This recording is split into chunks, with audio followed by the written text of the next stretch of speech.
Philosophy that the harder you work, the more you should be rewarded appears to be something that your boss may no longer agree with, or at least the corporation you work for.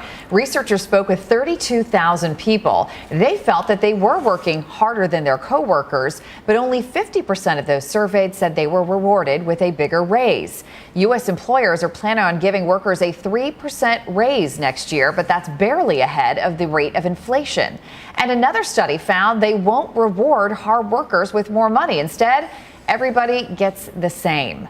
Dr. Mimi Hull is joining us right now. She's a workplace psychologist and she runs hullonline.com. Great to see you, Dr. Mimi. Good to see you. So this could be pretty disheartening for somebody who feels like, you know what, they work their tail off all year and then they go in and it's raise time and the boss says, look, I'm sorry, but everybody gets the same. 2 or 3%, that's it. What do you do? It's very hard because what you're looking at is the person in the next cube is maybe the slacker, you're the high performer, and you're sitting there going, oh my goodness, what do I do? Well, one of the things you can do is find out from your boss, how are you doing?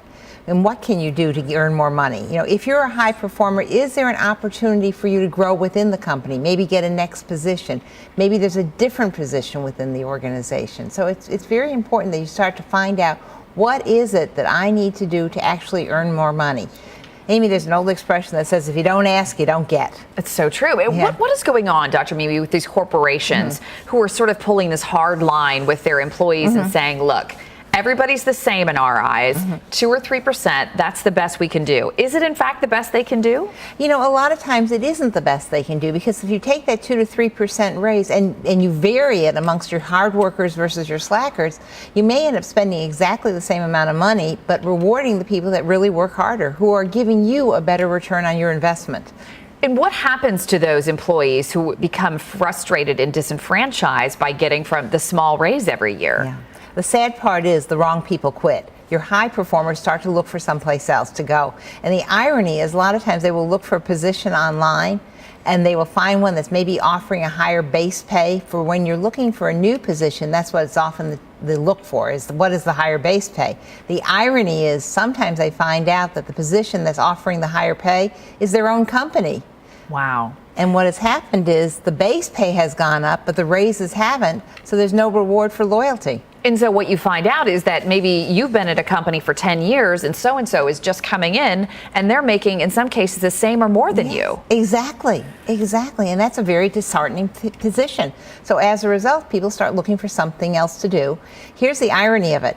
If you have to replace that high performer, you may or may not get another high performer. And the cost of turnover, the cost of hiring someone, is oftentimes more than the raise the high performer was asking for. Wow. Okay, so what can we do as individuals? Because we may not be able to change the corporate mentality all by ourselves. But is there anything we can do or ask for that would help to sort of boost our morale a little? Look in terms of other things. Now, one thing I always warn people, be careful that you don't ask for time off in lieu of pay. Because oftentimes what happens is just the pile starts increasing on your desk. And so as a result, you're not really doing less, or you're not really having free time, you're just having more to return to. So be careful about that. But things that you might want to ask for is flexible hours, which again, you're working the same number of hours, but maybe it fits better in your schedule. Look in terms of, maybe I can work from home 1 day a week. If you're a high performer and your boss knows it, he'll trust you, or she'll trust you to work from home. So that's another opportunity. Then you want to ask, what does it take to get promoted? Are there other positions that I can train for, that I can look for, that will give me a higher base pay? All right. It's great advice. Dr. Mimi Hull, it's hullonline.com. Exactly. Right? All right. Thank you so much. We always appreciate your expertise.